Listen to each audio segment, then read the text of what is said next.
merci pour la confiance accordée. Bienvenue dans cette émission CBS Sport. Comme nous avons déjà annoncé dans nos précédentes émissions, qu'aujourd'hui nous allons recevoir l'invité, et il est là, les doyens de la presse sportive. Lui, c'est Pierre Célestin Kabala. Avec lui, nous allons essayer un peu de parler des différents enjeux des états généraux des sports qui s'est tenu lors du mois passé à Mboué-la-Loge, à Kisantu, dans la province de Congo central. Pourquoi pas aussi scinder à ce qui concerne les actualités de la République démocratique du Congo en matière sportive. Sans plus tarder, je vais commencer à vous dire présentement dans cette émission de ce monsieur. Donc, il est là, Kabala, avec nous. Bonjour, monsieur Kabala. Bonjour, monsieur Nakwest. Comment vous allez? Je vais bien. Il y a la saison qui parfois apporte le rhume, mais là, tout, ça va. Voilà, vous êtes aujourd'hui à l'ICA. Vous faites l'un des journalistes à la radio-télévision nationale congolaise, RTNC en sigle. Déjà, lorsque vous avez quitté cette chaîne de télévision en retraité, quel sentiment que vous avez?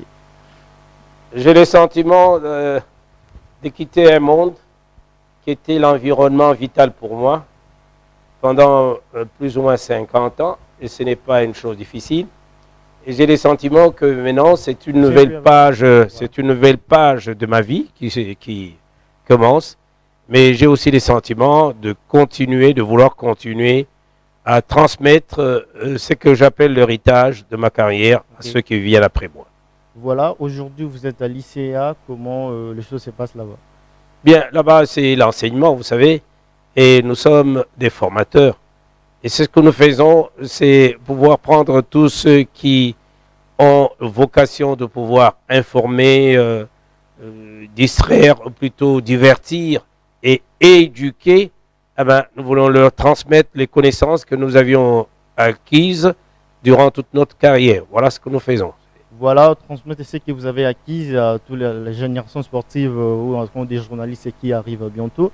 Là, on va parler des états généraux. Je crois que vous êtes déjà dans le bain de ces assises qui s'est tenues lors du mois de septembre à Mboué-la-Loge. Déjà, lorsqu'on vous avait invité en tant qu'expert en journaliste sportive, quel est le sentiment que vous avez à cette époque-là? Parce qu'il y avait tellement de gens, mais on vous a invité, donc il y avait un peu de la considération de la part du ministère des Sports et de loisirs. En ce moment-là, lorsque vous avez invité, quel a été vos sentiments? Mon sentiment est celui de vouloir satisfaire ceux qui m'ont invité.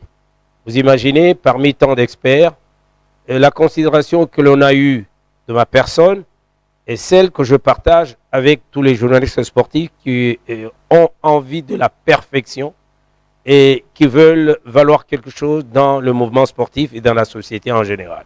C'est que pour moi, c'était une reconnaissance que je devais mériter absolument. Et ceux qui m'ont suivi durant tous les travaux, c'est à eux d'apprécier ce que j'ai pu transmettre. Donc, à l'intérieur déjà, ce que vous avez fait, vous appréciez ce que vous avez fait?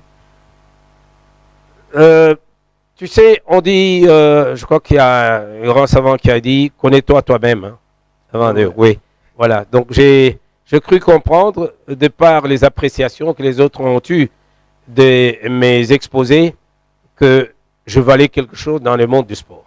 Est-ce que vous savez, 2008 et 2022, ce décalage-là, est-ce que c'est peut-être un peu trop distant avec les états généraux 2008 et 2022? Oui, très distant, qui malheureusement nous a donné la preuve que dans notre pays, nous avons le malheur de prendre de bonnes décisions, peut-être de bonnes résolutions, mais que nous avons la difficulté n'est pas les mettre en œuvre, les mettre en application. C'est ce qui est arrivé avec les États généraux des sports de 2008, dont je fus la cheville ouvrière, et qui, juste après la publication des résolutions, qui était fantastique, oui. Eh bien, avec le changement au ministère, ceux qui sont partis avec leurs résolutions. Donc, on ne les a jamais mises en application. Voilà, on n'a jamais mis en application. C'est ça les grands problèmes qui se posent en République démocratique du Congo. Vous avez constaté que nos infrastructures sportives en RDC, c'est vraiment trop bas. Donc voilà, vous avez 50 ans de carrière. Donc vous avez participé à tous les trois états généraux des sports. Quelle est la particularité que vous avez remarquée lors des 3 éditions? Il y a des gens qui ont des connaissances, mais qui évoluent d'une manière isolée. C'est le problème. Et il nous faut des forums comme cela pour découvrir des talents que nous avons pour découvrir l'expertise que nous avons dans le domaine du sport et dans le management qui doit être mis en application dans les sports. Et malheureusement, dans la vie courante, il n'y a pas ce rapprochement-là. On ne donne pas ces occasions-là. Les sportifs vivent comme des ennemis et non comme des adversaires. Ok. Et même pas comme de partenaires. Alors cela devrait être le cas. Ces états généraux ne doivent pas être des occasions très isolées et surtout distancées par beaucoup d'années. Non. À chaque année, on doit faire l'évaluation. Je crois que ceux qui ont participé, tout comme ceux qui n'ont pas participé, mais qui ont des nouvelles idées, doivent trouver l'occasion d'enrichir ou de critiquer l'évolution et l'application de ce qui a été fait à l'édition précédente. Donc, vous avez relevé tout à l'heure là que les choses se passent d'une manière isolée. Vous pouvez expliciter ces réponses-là parce qu'il y a des gens qui nous suivent.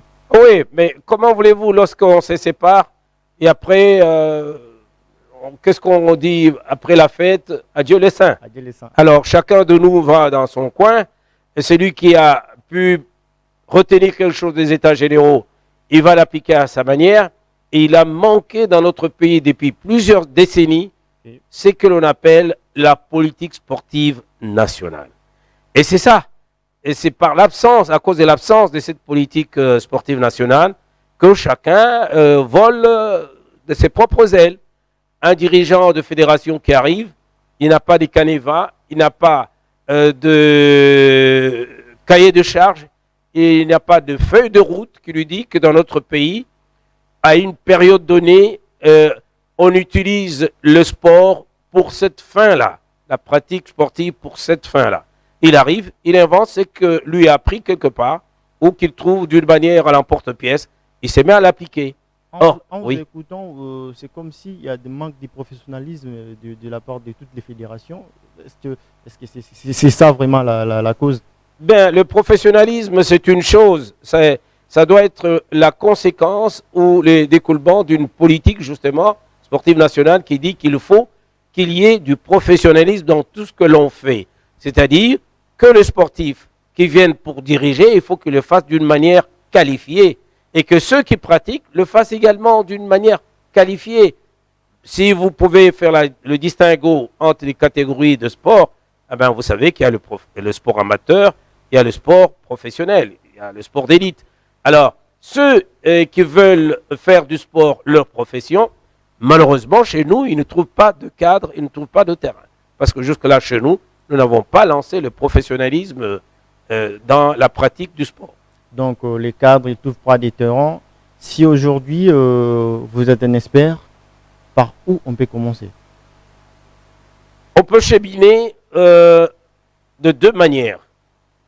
Parce que nous sommes déjà chemin faisant, ce que nous devons faire, c'est que d'une part, nous devons relancer la pratique de l'éducation physique et de sport à la base, c'est-à-dire dans les écoles. Il faut le faire absolument parce que cela a été fait dans le passé dans notre pays. Pourquoi pas maintenant? Pourquoi est-ce qu'on a dévoyé le sport qui est devenu une affaire des enfants de la rue ou alors d'une génération spontanée de sportifs? Il faut recommencer à la base. Mais on ne va pas pour autant arrêter la marche de l'histoire. En même temps que l'on reprend l'éducation physique et la pratique du sport à la base, à l'école primaire, à l'école secondaire, à l'université, on doit également pratiquer le sport dans la société, c'est-à-dire le sport de masse, dans les entreprises, à la cité, entre les enfants des communes et aussi au troisième âge. Les gens comme nous devons pratiquer le sport de notre âge. Pour rester en forme. Et oui, parce que le sport a une dimension assez variée, des dimensions variées. Et à cet âge-là, ce n'est plus le sport des compétitions, mais c'est un sport de relax et un sport qui favorise aussi la cohabitation sociale et qui favorise la culture nationale entre les habitants. Alors, donc, disais que nous pouvons procéder de deux manières. En même temps que l'on chemine avec le sport amateur, il est plus que temps que nous puissions lancer le sport professionnel. Le sport professionnel, c'est celui-là qui doit permettre à certains enfants de notre pays qui s'en sentent capables de pratiquer le sport pour leur survie, pour toute leur vie. Ils pratiquent pour avoir le moyen de vie. Et c'est là est exigence, n'est-ce pas? Lorsqu'on pratique le sport de cette manière-là, il y a des exigences au niveau des conditions de préparation, au niveau de la vie dans la société, au niveau maintenant des objectifs que l'on poursuit, parce que le sport professionnel vise le résultat et le meilleur. Alors nous ne pouvons pas être un pays qui avons un méli-mélo de joueurs amateurs et professionnels, et puis nous allons rencontrer des enfants d'autres pays qui ont organisé le sport de sorte qu'il soit professionnel au niveau où nous nous rencontrons. Voilà. Voilà, il faut qu'il y ait du professionnalisme. Et mesdames et messieurs, vous nous suivez en cours de diffusion. Sachez que c'est les CBS Sports, votre programme sportif des sports, ici, dans la chaîne des CBS Télévision. Nous avons réussi aujourd'hui M. Pierre Célestin Cabala, retraité de la RTNC, ancien journaliste sportif, et puis aujourd'hui instituteur et formateur à l'ICA, toujours au sein de la radio-télévision nationale congolaise. Déjà, il y a eu quelque chose qui se disait des gens dans les couloirs, que non, entre vous les participants de ces assises, il y avait des accrochages. Est-ce que c'est vrai par rapport à cela? Des accrochages, non. Le terme peut-être n'est pas approprié, mais des divergences de vues. Mais, excusez-moi pour vous dire que c'est du haut de mon expérience et de ma sagesse que tout cela a été remis dans l'ordre. Parce qu'on a trouvé que c'était ce que nous appelons par ailleurs de querelle des clochers. On s'est battu pour la durée de mandat dans les fédérations. Vous comprenez que c'est des gens qui trouvent qu'ils doivent en faire. Là déjà c'est l'article 30 voilà, de la loi. Et cela nous a bloqués pendant un temps. Mais nous avons pu trouver la porte de sortie et nous en sommes fiers. Par rapport à toutes ces résolutions, quelle est la résolution qui vous a plu? La plus grande résolution pour moi, c'est celle qui institue cette fois-ci dans notre pays, c'est que nous appelons les conseils nationaux de sport. Qui a fait défaut.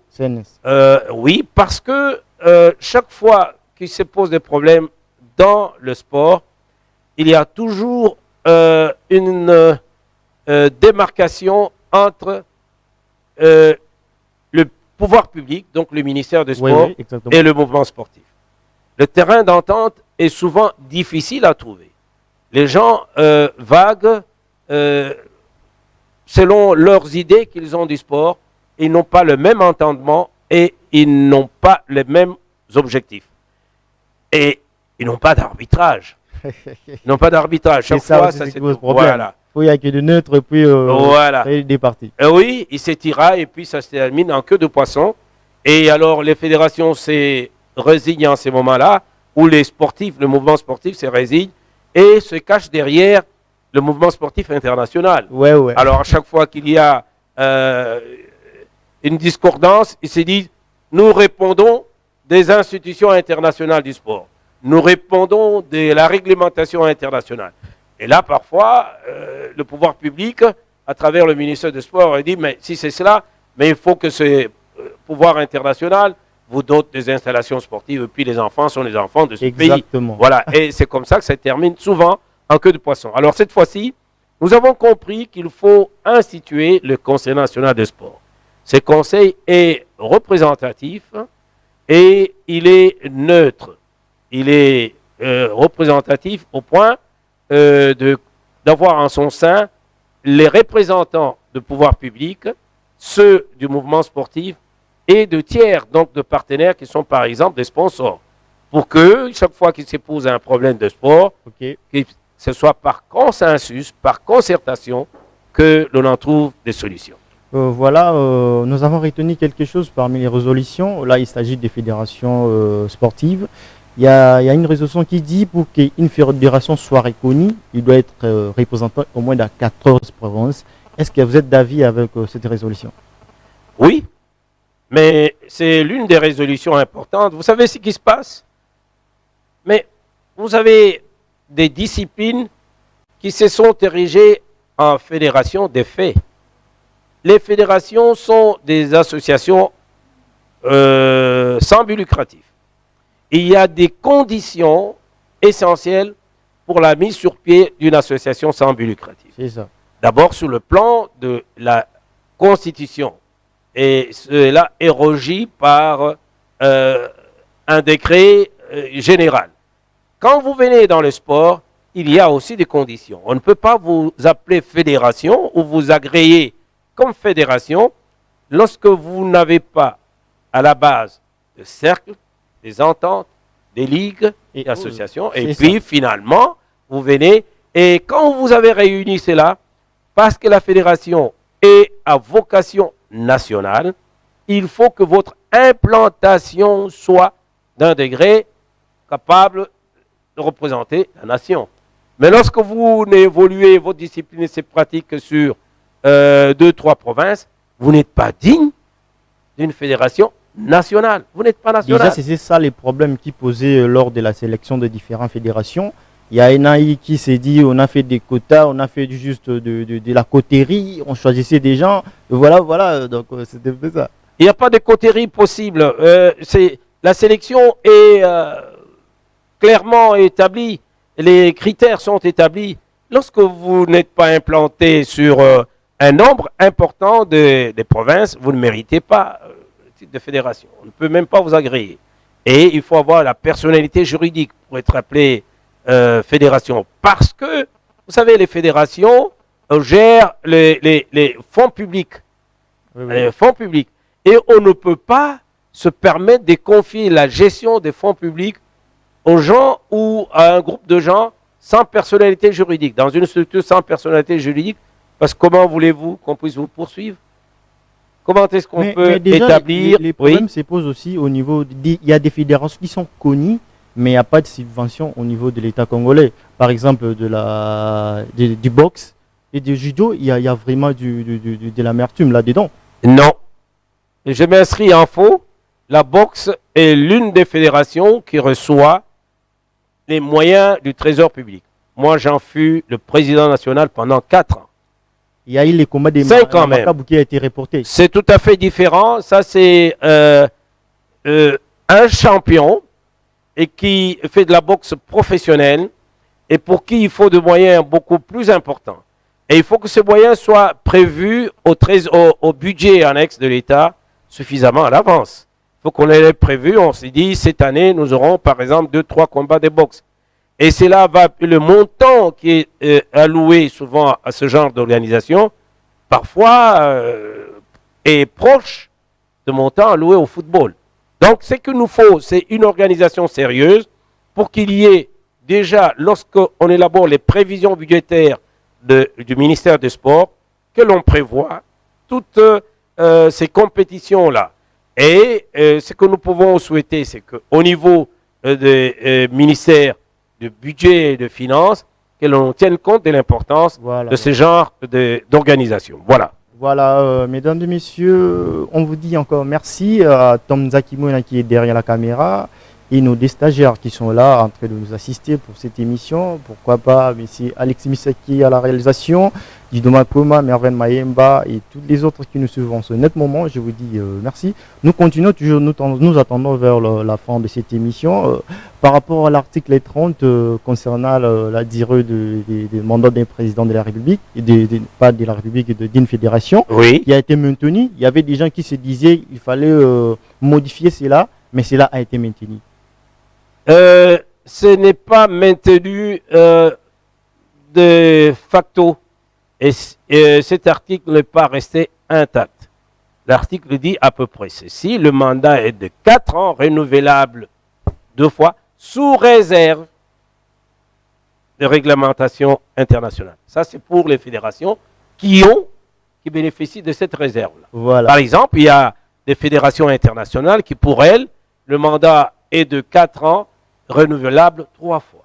Okay. Alors, mais par contre, pour que ce mandat soit renouvelé, il faut bénéficier de l'assentiment, de la satisfaction de l'ensemble des électeurs. C'est ça. Alors, cette fois-ci, vous savez ce qui va se passer, c'est quoi?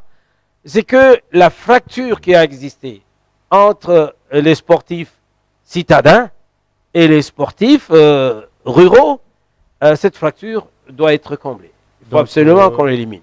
C'est-à-dire, non, on doit tenir compte du fonctionnement, de l'existence, de la pratique du sport dans le fin fond, dans la pratique, dans l'arrière-pays. Alors, vous voyez, si vous aviez le loisir de pouvoir manipuler une dizaine de personnes lors d'une assemblée générale, maintenant, comme nous avons 26 provinces, même si nous ne pouvons encore nous limiter à 11 comme nous en avions avant, vous n'avez plus ce loisir-là de manipuler 11 personnes. Vous en aurez 60, par exemple, vous en aurez 30. Cela ne sera pas aisé. Donc, maintenant, nous voulons que ce soit réellement le sport national. Et nous avons ces conseils nationaux du sport à des ramifications au niveau des provinces. Donc, on dirait que ce Conseil des nations des sports aura du travail. Ah oui, un grand travail. C'est la grande innovation. Donc, plus rien ne va se décider sans la participation des autres partenaires. Donc, quand vous êtes au niveau d'une ville, il faut que les dirigeants des clubs de toutes les disciplines, il faut les dirigeants des associations de toutes les disciplines, et il faut les ligues puissent participer. Vous ne décidez pas comme un roi qui décide et puis qui fait les dictats. Non. Voilà, donc voilà, c'était M. Pierre-Célestin Kabala. Avec lui, nous allons parler des états généraux. Vous avez compté ça avec près. Partons un peu de l'intervention de Christopher Walembo qui dit il faut beaucoup penser aux hommes vivant avec handicap. Que pensez-vous de ces interventions? Mais Christopher a enfoncé une porte ouverte. Je l'en félicite d'avoir insisté. Vous savez, le sport n'est pas que loisir. C'est ça le malheur. Beaucoup de dirigeants sportifs et même beaucoup des sportifs pratiquants croient que le sport, c'est parce que nous allons assister à une partie de football, de basketball, de karaté, puis ça s'arrête là. Le sport a un rôle important dans la société. Pour les personnes vivant avec handicap, un terme qu'on n'accepte plus tellement, il a évolué. Mais vous savez que le sport a un rôle important à jouer dans leur vie. Non seulement qu'il y a la réhabilitation sociale, quelqu'un qui peut-être se sentait déjà isolé, se sentait humilié, n'était plus considéré dans la société, il peut se retrouver un jour champion.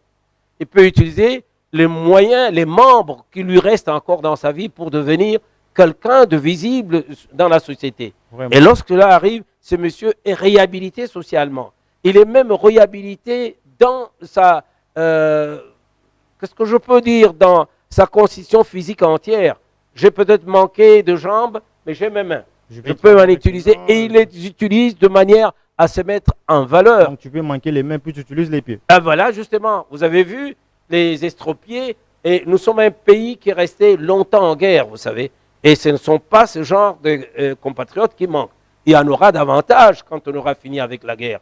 Et vous imaginez quel est le rôle que le sport va jouer. Au lieu que ce soit des damnés de la terre, ou des frustrés, il faut organiser le sport pour que ces gens ne se sentent pas comme des damnés de la terre. Aujourd'hui, on a du mal à comprendre un peu le ministère des Sports et des Loisirs. Il y a toujours les yeux tendus sur le football, mais tandis que les sports sont en général. Oui. Il y a de judo, il y a de lutte, il y a de badminton et tout. Mais aujourd'hui, on voit des subventions entrer vite à la Fédération congolaise de football, l'association de l'Afrique francophone. Donc, ils ont laissé les autres fédérations.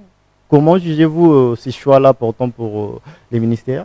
C'est entre autres le rôle que va jouer le Conseil national des sports.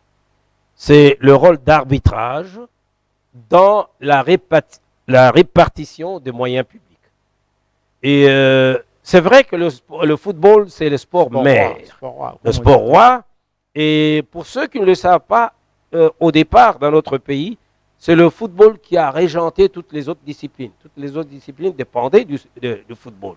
C'est ça. Bon, c'est resté encore dans les têtes de certaines personnes. Mais il faut qu'on évolue. Mais il y a un grand effort à demander aussi de la part de ceux qui dirigent les autres disciplines. Je crois que c'est des gens qui croient que la manne doit tomber du ciel.